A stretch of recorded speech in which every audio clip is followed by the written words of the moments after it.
சிகிச்சை எப்படியாக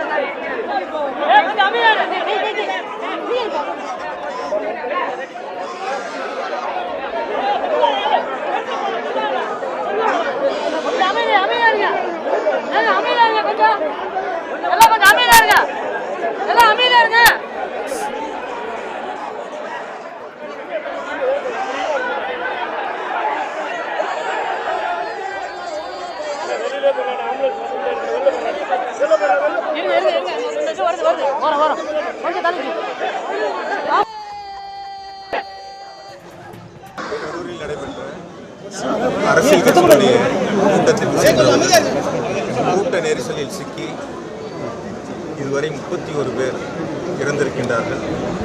58 பேர் அரசு மாவட்ட தலைமை மருத்துவமனை, மருத்துவக் கல்லூரி மருத்துவமனை மற்றும் தனியார் மருத்துவமனையில் சிகிச்சை பெற்று வருகின்றார்கள். இந்த சம்பவம் நடந்து உடனடியாக முதலமைச்சர் அவர்கள் மாவட்ட ஆட்சித்தலைவர் அவர்களுக்கும் மாவட்ட காவல்துறை உயர் அதிகாரிகளுக்கும் எனக்கும் தொடர்பு கொண்டு உத்தரவிட்டு உடனடியாக மருத்துவமனைக்கு நேரில் சென்று கூடுதல் மருத்துவர்களை வரவழைத்து உடனடியாக அவர்களுக்கு தகுந்த சிகிச்சை அளிக்க வேண்டும் என்று முதலமைச்சர் அவர்கள் உத்தரவுகளை வழங்கினார்கள்.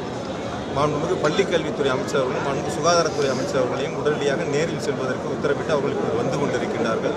நாளை காலை முதலமைச்சர் அவர்கள் இங்கு நேரில் வருகை தந்து இந்த பாதிக்கப்பட்ட மக்களை சந்திப்பதற்காக வருகை தர இருக்கின்றார்கள். எனவே இப்பொழுது இருப்பது 46 பேர் தனியார் மருத்துவமனையிலும் 12 பேர் மாவட்ட மருத்துவக் கல்லூரி மருத்துவமனையில் சிகிச்சை பெற்று வருகின்றார்கள். நம்முடைய மாவட்டத்தினுடைய மாவட்ட மருத்துவக் கல்லூரி மருத்துவமனையில் பணியாற்றக்கூடிய அனைத்து மருத்துவர்களும் இப்பொழுது உடனடியாக பணிக்கு வரவழைக்கப்பட்டு சிகிச்சை அளித்து கொண்டிருக்கின்றார்கள். கூடுதலாக நாமக்கல் மற்றும் சேலம் மாவட்டங்களிலிருந்து மருத்துவர்களை வரவழைப்பதற்கு உத்தரவிடப்பட்டு இன்று இரவே அவர்கள் அனைவரும் இங்கு வந்து சிகிச்சை அளிப்பதற்கு வருகை தந்து கொண்டிருக்கின்றார்கள்.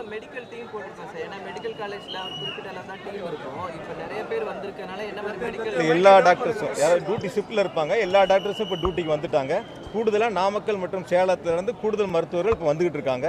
தேவையான அளவுக்கு மருத்துவ மாத்திரைகள் உபகரணங்கள் எல்லாமே இருக்குது. மருத்துவர்களும் இருக்காங்க. பாதிக்கப்பட்டவங்களுக்கு தகுந்த சிகிச்சை மிக வேகமாக வழங்கப்பட்டு வருகின்றன. இப்போ நான் தனியார் மருத்துவமனைக்கு நாங்களே போய் நேரில் பார்த்தோம். அங்கே டாக்டரையும் சந்திச்சோம். அங்கே இருக்க மருத்துவர்களும் சிகிச்சை அளிச்சுக்கிட்டு இருக்காங்க. அவங்களையும் பார்த்து அவங்ககிட்ட சொல்லிட்டு வந்திருக்கிறோம். எந்த சிகிச்சைகள் இருந்தாலும் சரி தனியார் மருத்துவமனை அனுமதிக்கப்பட்டவங்களுக்கு அவங்ககிட்ட எதுவும் கட்டணம்லாம் வாங்காதீங்க, நாங்கள் பார்த்துக்கிறோம்னு சொல்லியிருக்கிறோம். இந்த தகுந்த சிகிச்சை கொடுத்துக்கிட்டு இருக்காங்க. உயர் சிகிச்சை தான் கொடுக்குறாங்க. முதலமைச்சராக தான் உத்தரவிட்டாங்க. மாவட்ட ஆட்சியர் காவல்துறை அதிகாரிகள்லாம் நேரில் இருந்து அவங்களுக்கு தேவையான அனைத்து உதவிகளையும் செய்யணும், உயர் சிகிச்சை கொடுக்கணும் அப்படிங்கிறது முதலமைச்சருடைய ஆணை. குழந்தைகள் நிறைய பேர் இருக்கிறத பார்க்க முடியுது. அவங்களுக்கு சிறப்பு சிகிச்சைக்கு எல்லாத்துக்குமே தனித்தனியாக சிகிச்சை, எல்லா சம்பந்தப்பட்ட குழந்தைகள் சம்பந்தப்பட்ட மருத்துவர்களும் இப்போ பணியில் இருக்காங்க. முழுவதுமாக மருத்துவக் கல்லூரி சேர்ந்திருக்கக்கூடிய அனைத்து மருத்துவர்களும் இப்போ பணிக்கு திரும்பியிருக்காங்க, சிகிச்சையில் இருக்காங்க. இப்போ இருக்காங்க. மொத்தம் 31 பேர் இருந்திருக்காங்க சார். அதில் கொஞ்சம் குழந்தைகளும் இருக்காங்க, பெண்கள் இருக்காங்க. அதனால் இப்போ அது சம்மந்தம் இப்போ பார்த்துட்டு இருக்கோம். ஏன்னா தொடர்ந்து இப்போ சிகிச்சை கொடுத்துட்டு இருக்கிறாங்க. எந்தவித மீண்டும் கூடுதலாக எந்தவித உயிர் சேதமும் ஏற்படாத அளவிற்கு மாவட்ட நிர்வாகம், அரசு மருத்துவமனை, மருத்துவக் கல்லூரி மருத்துவமனை விரைவாக சிகிச்சை கொடுத்துட்டு இருக்காங்க.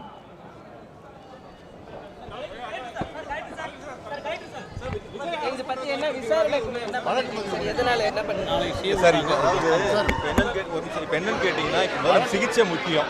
இது சம்மந்தம் மற்றதெல்லாம் அப்புறம் பேசுவோம். அதான் இது முதல்ல சிகிச்சை முடிப்போம். பாதிக்கப்பட்டவங்களுக்கு இப்போ சிகிச்சை கொடுக்கணும். அதுக்கான எமர்ஜென்சி போயிட்டு இருக்கு. இது முடியட்டும், மற்றதெல்லாம் நாளைக்கு பேசுவோம். முதல்ல இது ரொம்ப முக்கியம். உயிர் காக்கிறது ரொம்ப முக்கியம். இதை முடிச்சுக்கிட்டு அப்புறம் பேசுவோம். காவல் கண்காணிப்பில் இருக்காங்க, மாவட்ட ஆட்சியர் இருக்காங்க, எல்லாம் உயர் அதிகாரிகள் இங்கே இருக்காங்க, ஐஜி இங்கே இருக்காங்க, எல்லாருமே இங்கே இருக்காங்க.